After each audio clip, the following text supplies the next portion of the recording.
Welcome to the Pitcher Nail Down. I'm Jason Gilbo, JGilbo11. With me is Nick Tasso at the Inefficient 2, breaking down pitchers for tonight's Monday slate. Got a nice six-gamer, and there are some decent pitching options as well, some value down low that we'll be taking a look at. Jumping right into the things, look at Marlins and Mets, kicking things off. Mets are 154 favorites, 7.5 over/under. Got the ESPN game tonight, and Steven Matz is on the hill for New York, who is going to be an intriguing play on tonight's slate. I think I much prefer him over Kozar if I'm taking anyone from this game. A little bit of a price difference from DK to FanDuel. He's just 8,500 on FanDuel. Over on DK, he's 9,200.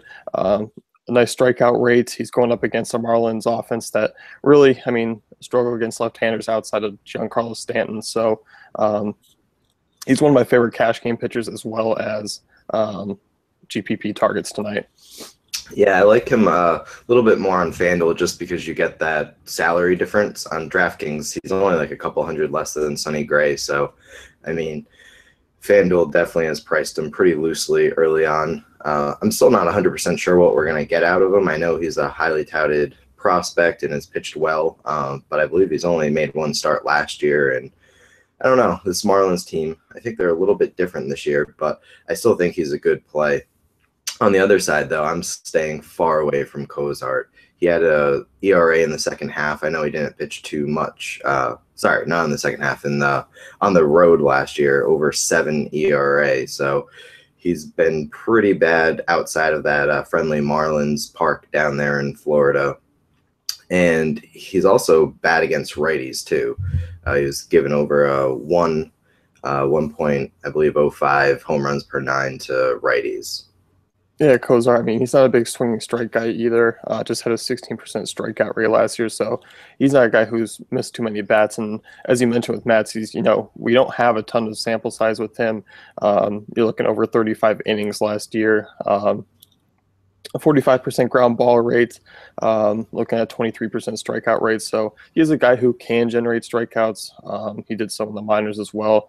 And he could be the guy who maybe fills in if DeGrom misses any time for, maybe a week or two here. Yeah, there's just not a huge sample size to go off of with Matt, so I'm a little hesitant to play him in cash. But GPPs, I definitely think he's a great option. Yeah.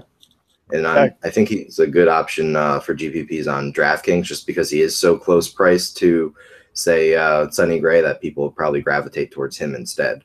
Yeah, that's definitely true. You're looking, he's just 400 less there, and then you got also Hisashi Iwakuma, just 500 less there as well. So he definitely could be a nice swerve. And jumping into the next game, you got Atlanta heading over to Washington. Bud Norris, Scherzer there. Washington, big 245 favorites, 7.5 over/under.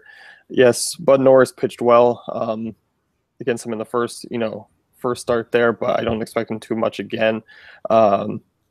Scherzer, he didn't really pay off that big price tag against this Atlanta team that first start, but I still think he's one of your safer options on tonight's slate.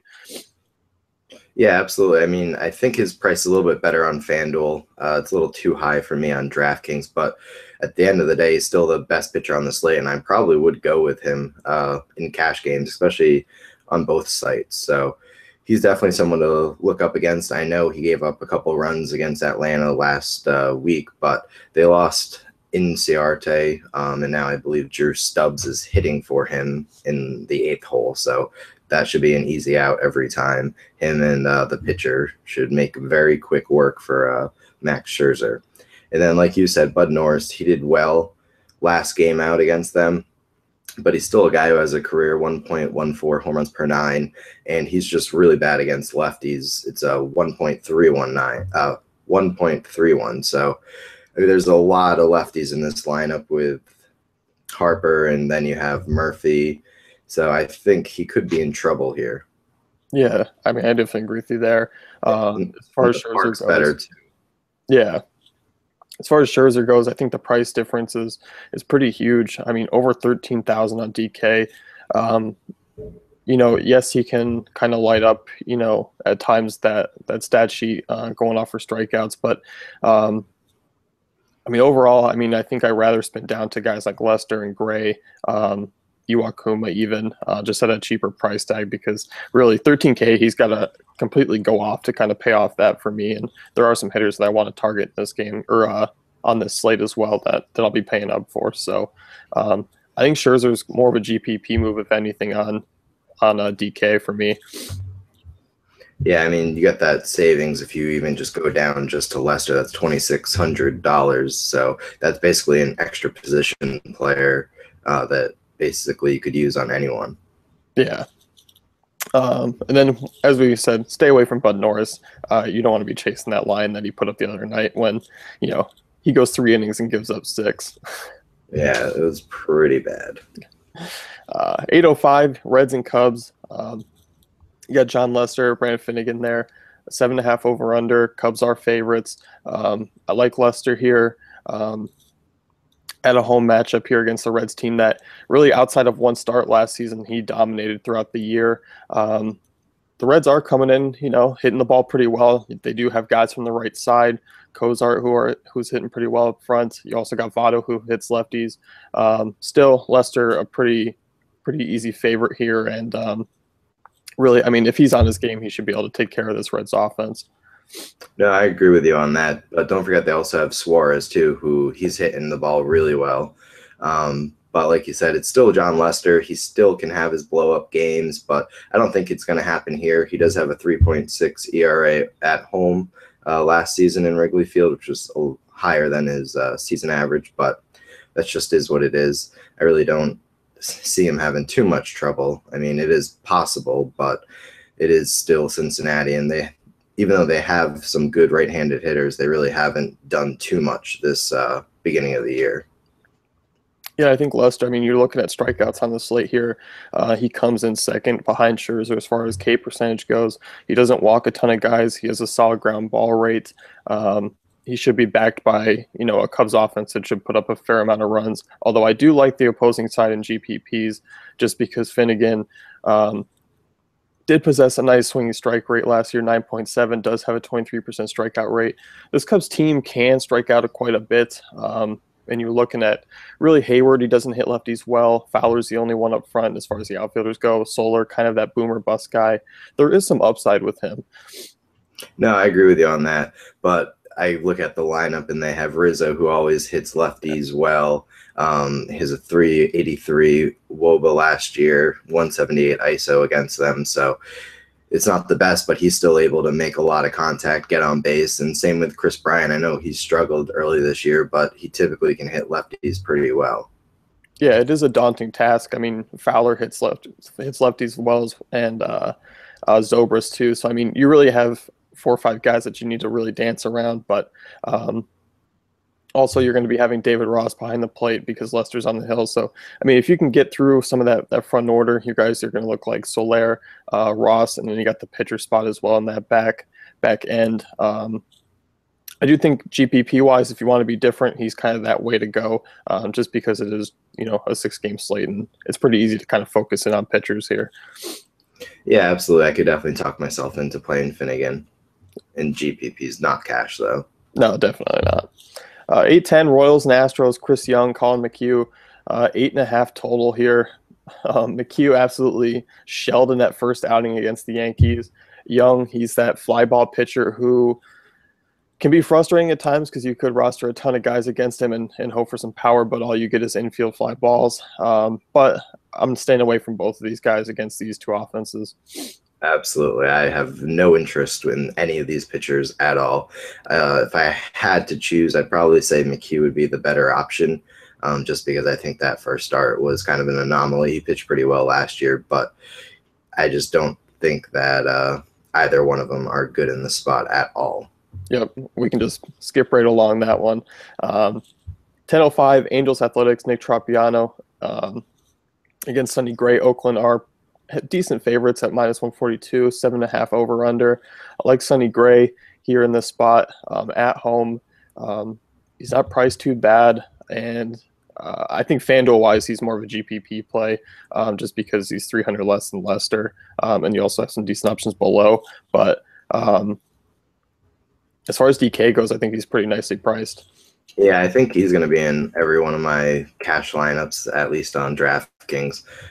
He's kind of an intriguing play. This Angels offense is really terrible, and I think he's going to be able to make good work out of them. Ballpark is good for what he does, but for whatever reason, he was worse at O.co last year than he was on the road. So, I mean, that is a little troubling. But when I say worse, it's like a 2.8 ERA compared to a 2.3. So you're still getting a pretty good pitcher. Yeah, I mean, I love Gray. I mean, he's not the flashy strikeouts guy, but he picks up, 5 or 6 when he goes, and um, he doesn't walk a ton of guys, which you like. He has a solid ground ball rate. I mean, really just kind of a quality cash game options. He really limits his damage. I mean, rarely. I mean, I can't even, off the top of my head, I can't even think of any times Sonny Gray's really blown up. Yeah, I was looking into it, and he had, I believe, if this is correct, 5 games against them last year, and the first 3 were extremely good, and then the last 2 kind of were not very good at all. I think it was probably because he was getting tired during the end of the season, but it's still early in the season, so might as well go with him. Yeah, Gray did have some troubles with the durability down the stretch there, and Yeah. even had some talks in spring of him kind of being a little bit worn down. But he was solid in that first start. I'll definitely be heading to him just because his Angels lineup is, I mean, absolutely atrocious. Yeah, it's ugly. I mean, I think Pujols is hitting 100, and the only one who actually is good is Trout, and no one else at all can do anything apparently. Yeah, I mean, and it's so easy to just pitch around Trout and work with the other 8 hitters in this lineup. I mean, he's going to get that treatment for the entire year. Yeah, it'll be like Bonds back in what 2001 or something, where they kept Yeah, walking him. So yeah. no one else can do anything, and it's sad to see what happened to Pujols, but I really don't think he's going to turn it around at all. No, me either. As far as the other side of that game goes, yeah, Nicholas Tropiano, um, kind of an interesting play as far as value goes tonight. He's 5,000 on DK. I mean, you can pretty much do anything you want with that lineup, and if he's a guy who you can pair up with Scherzer even because you're only getting 18,000 for the pitchers there. A decent strikeout rate in minimal innings last season, 11.5% swinging strike rate. Kind of an interesting play against the A's offense. Although I do like a few bats from that side, I still think he's going to be cheap. He'll pay off that price tag pretty easily. I think a win isn't going to happen, but a quality start I think is pretty favorable. Yeah, I definitely agree with you there. I mean, as much as we talk about Los Angeles Angels being a pretty bad offense, Oakland isn't that good.